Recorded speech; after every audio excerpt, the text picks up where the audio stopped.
Here's my two stoves that I usually go out with. One or the other. This one is for static camping. I'm not through hiking. I'm going to set up for someplace for a while.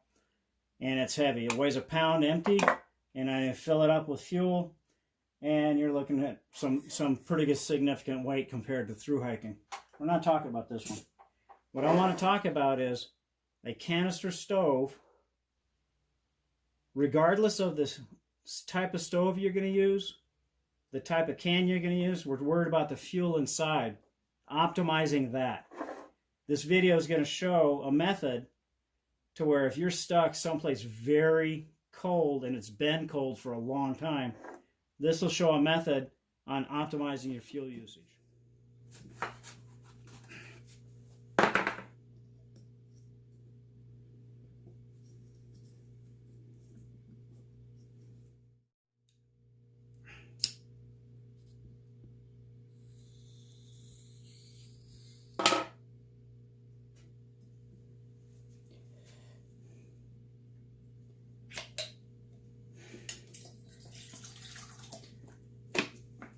Okay, what I'm trying to simulate is propane tanks.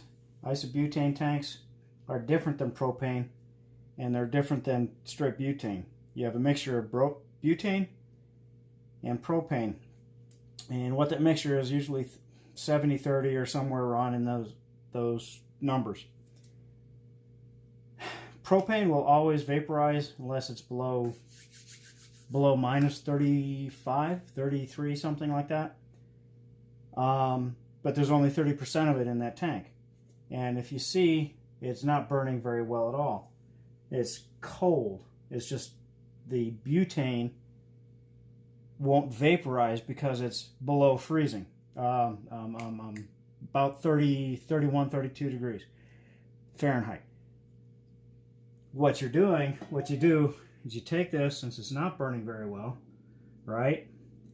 Take this, you take just a couple ounces of water, boil it up. This is if you're in a snowpack and you just don't, and you didn't keep your fuel hot. You put that in there, get it warm.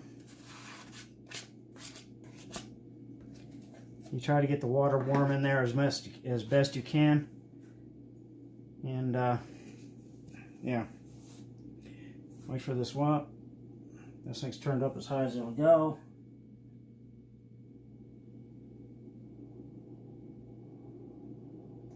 There you go, a little bit better off it.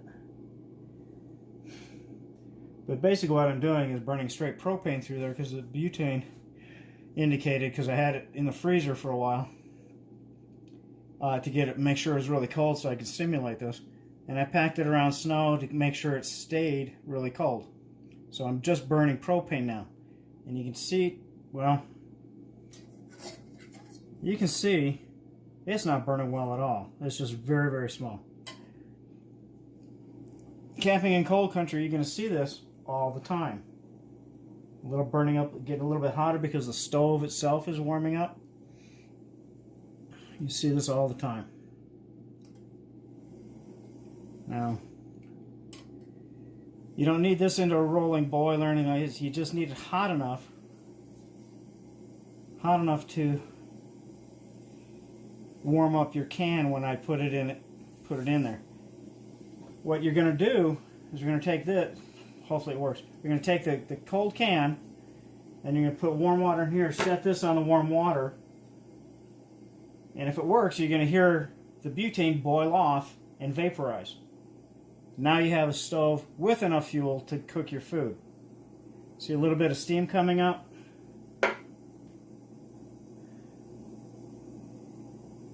Slight boil right there. Okay, now I'm going to pour it in here. Turn that off just to be safe.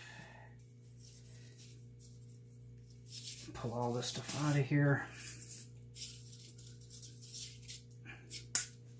And hopefully you're going to hear this. Hear that? That's the butane boiling off in the can, allowing you to boil up. Now that the butane is going,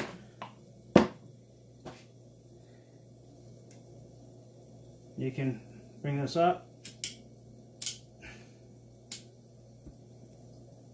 And look at that. That's your butane going. And you can roll it on a boil. The neat thing is, you can reuse this water if you're short supply, melt snow. You got a lot more life with your fuel can.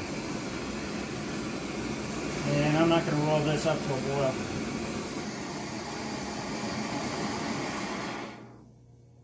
Can't tell you how many people toss these cans because they use all the propane and it's cold and they can't get it working. All they got to do is warm that can up. There's an easy way to do that. Like I said, just a couple ounces of water will do it.